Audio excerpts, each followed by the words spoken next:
1.7 में ये कह रहा है कि जो इलेक्ट्रिक फील्ड लाइन्स होती है वो कंटिन्यूअस कर्व होती है, कंटिन्यूअस होती है, मतलब कि कहीं पे ब्रेक नहीं होती है, कहीं पर वो कट नहीं करती है। तो होती क्या है, जैसे मान लीजिए प्लस क्यू चार्ज है, यहाँ पर प्लस क्यू चार्ज है, तो एक ये यहाँ से जब इलेक्ट्रॉन निकलेगा तो कैसे जाएगा, यहाँ पर आएगा, फिर यहाँ पर जाएगा, फिर यहाँ पर जाएगा, यहाँ पर जाएगा। तो इसके बीच में कितने इलेक्ट्रॉन हैं, बहुत सारे इलेक्ट्रॉन हैं, तो सभी को क्या करेंगे, मिलाएंगे। जब भी वो स्ट्रेट लाइन बनेगी या कर्व बनेगी तो सडन ब्रेक नहीं होगी, कहीं भी वो ब्रेक नहीं हो सकती है, क्योंकि एक के पीछे एक पार्टिकल है, तभी तो लाइन बनती है। लाइन बनती कैसे है, कोई भी लाइन कैसे बनती है, लाइन जो होती है, line is connection of many points. तो यहाँ पर पॉइंट्स की जगह पर क्या है, इलेक्ट्रॉन्स है। तो ये कभी ब्रेक नहीं करेगा, कभी ब्रेक नहीं कर सकता। अगर ब्रेक करेगा तो कंटिन्यूअस फॉलो नहीं हो पाएगी, कंटिन्यूअस नहीं बन पाएगी। दूसरा में कह रहा है बी में कि two electric field lines never cross to each other, why explain. तो देखो भाई, ये हो गया दो इलेक्ट्रिक फील्ड लाइंस है, अब यहाँ पे इन्होंने क्रॉस किया, तो मैं कह रहा हूँ कि इसमें जो कंटिन्यूअस जो फ्लो करती है वो इलेक्ट्रॉन करती है। जो लाइंस होती है उसमें फ्लो क्या कर रहा है, इलेक्ट्रॉन का मूवमेंट हो रहा है कंटिन्यूअस। तो यहाँ पे जब दो लाइन जहाँ पे कट कर रही है, मान लीजिए पी पॉइंट है, यहाँ पे दो लाइन इंटरसेक्ट किया है, तो यहाँ पे कोई एक ही इलेक्ट्रॉन हो सकता है, कोई एक ही इलेक्ट्रॉन होगा ना यहाँ पे, तो उसकी डायरेक्शन इलेक्ट्रॉन का या इलेक्ट्रिक फील्ड लाइंस का डायरेक्शन कह सकते हैं। यहाँ पर अगर देखा जाए इस ग्राफ से, तो टेंजेंट खींचेंगे, और टेंजेंट खींचेंगे तो कैसे डायरेक्शन होगा, इधर डायरेक्शन होगा, दिस इज द डायरेक्शन। इस लाइन के लिए ये डायरेक्शन हो गया। इस लाइन की हम बात करें तो डायरेक्शन किधर हो जाएगा, इधर हो जाएगा। तो सिंगल पार्टिकल या single point, a single point having two direction,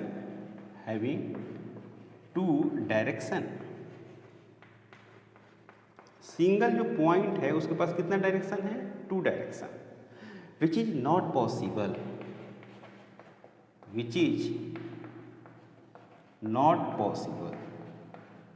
जो संभव नहीं है। So two electric field lines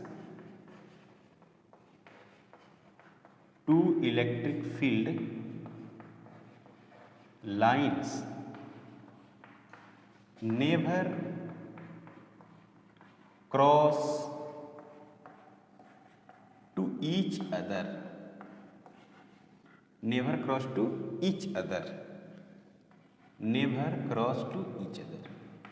दो इलेक्ट्रिक फील्ड लाइंस कभी भी एक दूसरे को क्रॉस नहीं करेगी।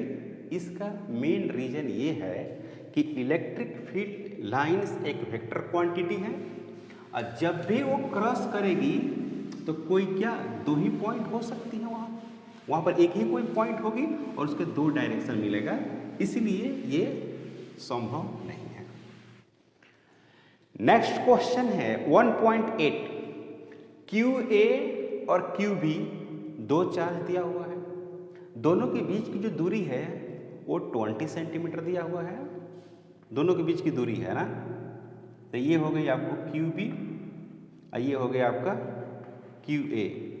ये है 3 माइक्रोकूलम और यहाँ पर है -3 माइक्रोकूलम, और इसके बीच की जो दूरी है वो कितना है बच्चों, D है। और इसी के मिड पॉइंट पर, कहाँ पे, मिड पॉइंट पर, ये है आपको 20 सेंटीमीटर है, और इसके मिड पॉइंट पर एक पॉइंट O है। तो कह रहा है कि इसी O पॉइंट पे आपको निकालना है इलेक्ट्रिक फील्ड इंटेंसिटी। तो यहाँ से ये कितना हो गया, यहाँ से हो गया ये 10 सेंटीमीटर, कोई डाउट। और फिर यहाँ से भी कितना हो गया, 10 सेंटीमीटर, कोई डाउट नहीं। तो ये जो चार्ज है इस पर फील्ड किधर लगाएगा, इधर लगाएगा, इसका नाम होगा ई ए। और ये चार्ज निगेटिव है तो फील्ड किधर लगाएगा, उधरे लगाएगा, तो इसका नाम हो गया ई बी। यानी ये ओ है ये जगह, तो इस पे ई भी इधर ही है और बी भी इधर ही है, कोई डाउट नहीं। तो कोई डाउट नहीं है तो आप आराम से यहाँ पर लिख सकते हैं कि E O is equal to E A plus E B, last में हम डायरेक्शन को लिख देंगे। तो यहाँ पर देखिए क्या लिखते हैं आप, K Q A divided by 10 into 10 to the power -2, इसका क्या लिखा मैंने, square, plus K Q B divided by लिख दिया 10 टू द पावर -2, इसका क्या लिखिएगा, स्क्वायर। क्यू ए और क्यू जो बी है वो क्या है, कांस्टेंट है और 3 माइक्रो कूलम है। तो ई जो ओ होगा आप लिख सकते हैं डायरेक्ट 2 टाइम्स के into 3 into 10 to the power -6 divided बटे 10, यानी 100 इंटू 10 टू द पावर -4, ऐसे लिख सकते हैं। अब ये 100 10 टू द पावर -4, यहाँ पर आप सोल्व करेंगे तो आपको ऐसे मिलेगा 2 into 9 into 10 to the power 9 into 3 into 10 to the power -6 into 10 to the power 2। ये समझ में आया, ये समझ में आ गया। के का वैल्यू मैंने रख दिया 2 टाइम्स कर दिया, ये दोनों इक्वल है, ये दोनों इक्वल है। 2 times into visual 3 into 10 to the power -6 100, इसको तो इसको सोल्व किया तो -2 हो जाएगा, ऊपर जाएगा तो +2 हो जाएगा। तो इसको देखिए क्या लिखते हैं, ये -6 है यहाँ पर और यहाँ पर कितना हो गया, +3 और 5 हो गया, तो कितना हो गया 18 into 3 into 10 to the power कितना 5 न्यूटन पर कूलम। यानी ए पार्ट है ये कौन सा है, ये ए पार्ट, यहाँ से हम ए पार्ट लिख सकते हैं, ए पार्ट है, ये सोल्व हो गया। अब इसी में हम सोल्व करना है कि मिड पॉइंट पर अगर चार्ज एक रखते हैं तो फोर्स कितना होगा। यानी ई ओ जो है वो आ गया आपको 18 into 3 54 into 10 to the power 5 newton per coulomb, और डायरेक्शन कहाँ होगा, ए बी, ए से बी होगा। ये ए है और ये क्या है, बी है, तो डायरेक्शन ए से बी होगी, क्योंकि यहाँ प्लस है और यहाँ पे माइनस। क्लियर है यहाँ तक। अब देखिए यहाँ पर क्या किया है कि आपको चार्ज दे रखा है, चार्ज क्या दिया हुआ है, ये क्यू ओ दिया हुआ है 1.5 इंटू 10 टू द पावर -9 दे दिया, इतना दिया। तो अब कह रहा है कि फोर्स बताना है कितना होगा, तो क्या तरीका है, ये ए और क्या है, बी है, और यहाँ पर क्या है, क्यू ओ है। तो इस चार्ज के चलते इस पे फोर्स कहाँ लगेगा, इधर, और इसके चलते भी फोर्स कहाँ लगेगा, इधर ही लगेगा, क्योंकि ये चार्ज नेगेटिव था। या फील्ड की डायरेक्शन किधर है, इधर है, फील्ड जो लगा ये फील्ड किधर है, इधर है, तो फोर्स भी कहाँ लगेगा, इस पर इधर ही लगेगा। तो कैसे लिखेंगे, F O is equal to Q O और इंटू ई ओ, ठीक है। मैग्नीट्यूड में लिखेंगे तो एफ जो ओ होगा वो कितना है 1.5 10 to the power -9 into E 54 into 10 to the power 5। इसको सोल्व करेंगे तो क्या मिलेगा, इसको सोल्व करेंगे तो क्या मिलेगा, इस 15 है, इस 1.5 इसको 15 कर दिए तो नीचे में 10 कर दिए। इसको देखिए इसको आप लिखिए यहाँ पर 54 इंटू 10 टू द पावर -4। कोई डाउट नहीं। इसको देखिए 5 दूना 10 लिखिए और 5 3 15 लिखिए, ठीक है। फिर ये भी कट जाएगा आपको, तो यहाँ पर मिलेगा आपको 3 इंटू, ये कटेगा तो ये कितना हो जाएगा 2, यहाँ पर मिलेगा 7 इंटू 10 टू द पावर -4। अब इसका अगर वैल्यू कैलकुलेट करके देखें और डायरेक्शन लिखेंगे, इसकी डायरेक्शन किधर चली जाएगी? इसकी डायरेक्शन की जो वैल्यूज होगी कुछ ऐसा होगा। तो एफ जो ओ है, एफ ओ ये मिलेगा आपको 7 इंटू 3 21 और 3 into 6 8 81 into 10 to the power -4। इसको ऐसे भी लिख सकते हैं 8.1 into 10 to the power -3 newton, और क्या होगा ए से बी होगा। तो ये हो गया इसका फोर्स, फोर्स का वैल्यू आ गया। समझ में आया? एनसीईआरटी का ये क्वेश्चन था और काफ़ी इम्पोर्टेंट, काफ़ी अच्छा। नंबर 1.9 में ए में क्या पूछा है? ए में कह रहा है कि ये इलेक्ट्रिक डाइपोल है, तो एक डाइपोल हो गया। नाउ तब पूछा है कि नेट चार्ज क्या होगा, तो Q net is equal to जो आ गया Q A plus Q B. तो क्यू नेट का जो वैल्यूज होगा वो होगा 2.5 into 10 to the power -7 coulomb minus 2.5 into 10 to the power -7 coulomb, और ये हो गया 0। तो net charge of dipole, net charge of electric dipole, net charge of electric dipole is क्या? Is 0। Net charge of electric dipole 0 होती है। अब यहां पे देखिए ये हो गया आपका y और ये हो गई x, और ये क्या है? z है, ठीक है, ये z हो गया। तो ये एक कोऑर्डिनेट दिया हुआ है, यहाँ पर एक कोऑर्डिनेट दिया हुआ है, ये 0, 0, 0।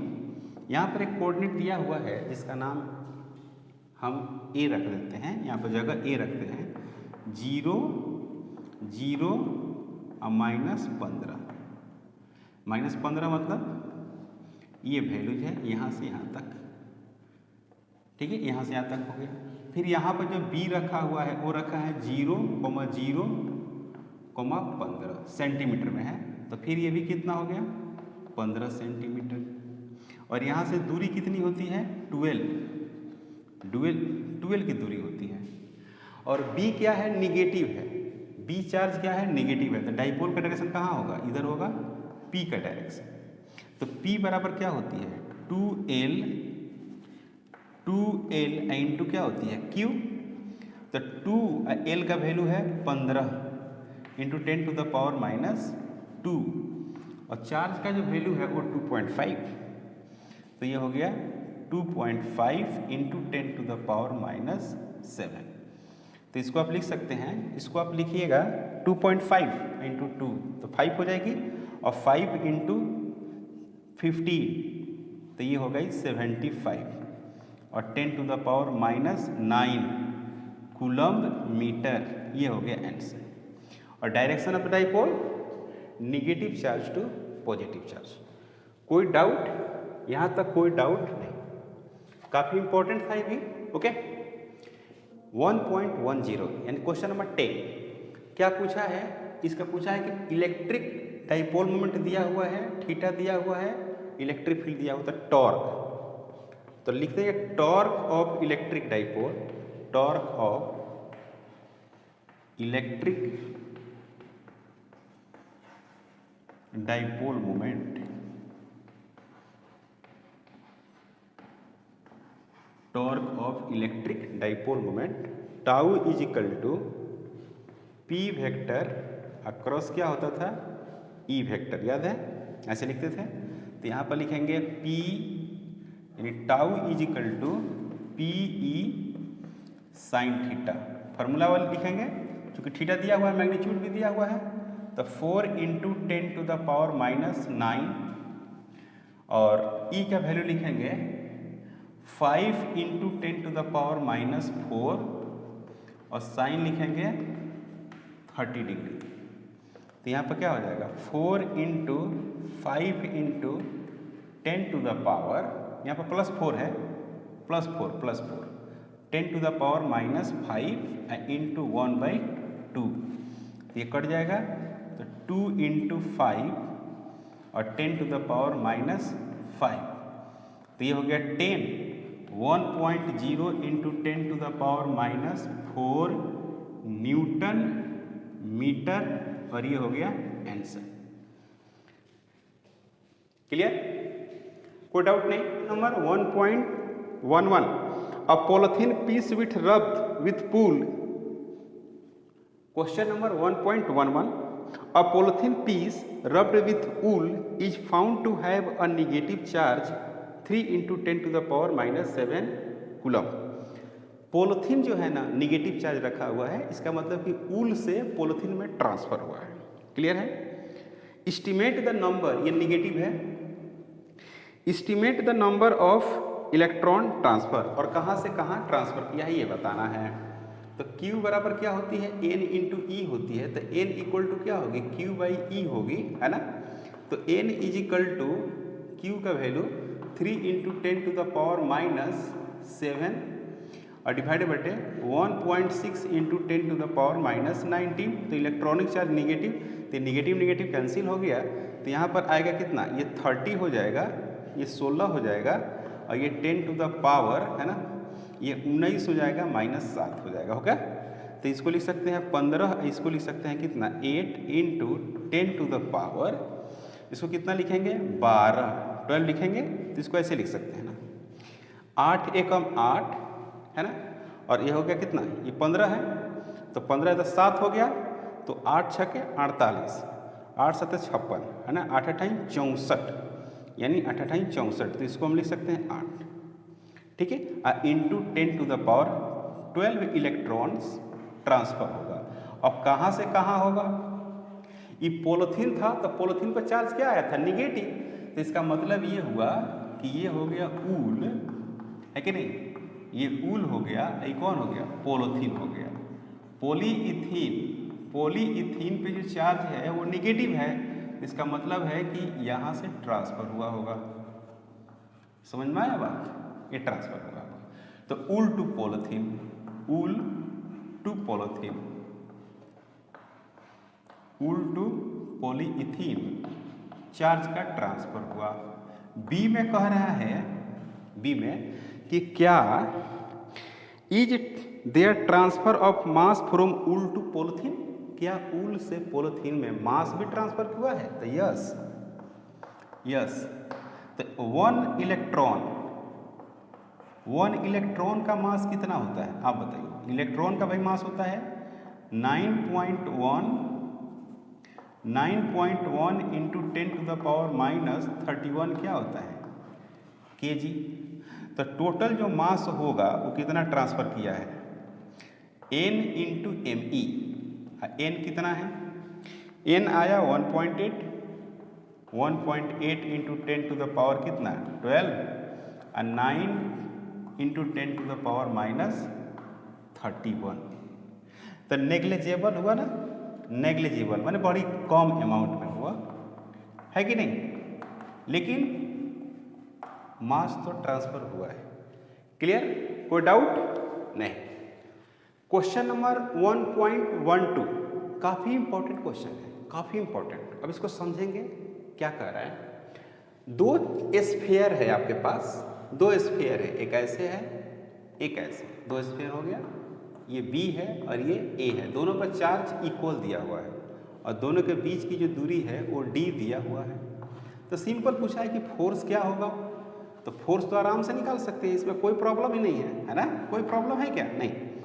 F equal to 9 into 10 to the power 9 into QA QB divided बटे क्या D², तो लिखते हैं 9 into 10 to the power 9 into QA 6.5 10 to the power minus 7, 6.5 10 to the power minus 7 divided by D square, D कितना है 50 है, तो 50 into 10 to the power minus 2 और 50 into 10 to the power minus 2, एक जीरो और ये एक जीरो और ये कैंसिल हो गया, कोई डाउट नहीं। अब यहाँ देखिए भाई, यहाँ पर क्या करते हैं कि देखो ये 5 और ये 13 इंटू 5 65, तो 1.3, 13 5 65 है ना। ये हो गया क्या 5 इंटू ये कितना हो गया 1.5, क्लियर। नीचे सब निपट गया, नीचे सब गया, तो देखिए क्या मिल रहा है ऊपर, तो ये 1.3 और 1.3 1.69, कोई डाउट, इंटू 9, कोई डाउट नहीं, इंटू 10 टू द पावर 9, यहाँ पर है 10 टू द पावर -7 -14, और यहाँ पर 2 है तो घटेगा तो -12 हो जाएगा, तो -12 और 10 टू द पावर 9 प्लस, तो कितना हो जाएगा 9 इंटू 10 टू द पावर -3। इसमें कोई डाउट देख लो भाई, यानी एफ जो आया है वो क्या आया है 1.69 इंटू 9 इंटू क्या है बच्चों -3 न्यूटन रिपल्सिव, कोई डाउट नहीं।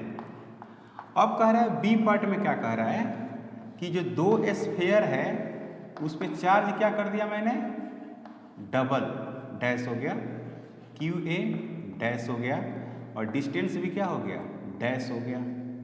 तो सवाल में ये कहा है कि जो क्यू ए डैश है ना वो Q2QA हो गया, और Q जो B डैश है बच्चों वो क्या हो गया 2QB हो गया, कोई डाउट। यानी QA डैश क्या हो गया 2QA और QB डैश क्या हो गया 2QB, double, charge becomes double and distance becomes half, distance become half, distance become क्या हाफ।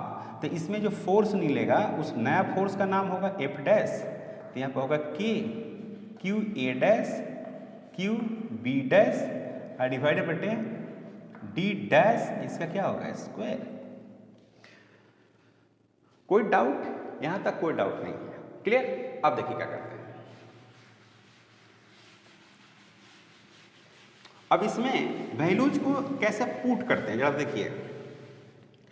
अगर आप वैल्यूज को पुट करेंगे यहां पर तो मिलेगा आपको F B dash is equal to F B dash, ये क्या होगा, ये होगा K, okay, into 2QA into 2QB divided by D/2 इसका स्क्वायर। तो यहां से 2 इंटू 2 4, तो यहां पर हो गया 2QA QB डिवाइडेड बटे D का स्क्वायर, और यहां पर क्या होगा 4 इंटू 4। याद करिए इसको हम लोग क्या लिखते थे 9 into 10 to the power 9 into QA 6.5 into 10 to the power -7 into 6.5 into 10 to the power -7। कोई डाउट, यहां तक कोई डाउट नहीं है, तो इसको मिटा देते हैं, इसको मिटाते हैं। इंटू कितना हो गया 16 इंटू 16 और डिवाइडेड बटे हो गया 50 into 10 to the power -2, 50 into 10 to the power -2। इसकी वैल्यू, इसकी जो वैल्यू है वो कितनी आई है, यही तो है या नहीं। तो क्या मिला F dash, F B dash नहीं करो, एफ डैश लिखो ना, है ना, एफ डैश लिख दो छोटू। तो इसका वैल्यू कितना होगा 1.69 10 to the power into 9 into 10 to the power -3 into 16 newton repulsive. या ऐसे लिख सकते हैं और F dash is equal to 16 into F, 16 times force greater.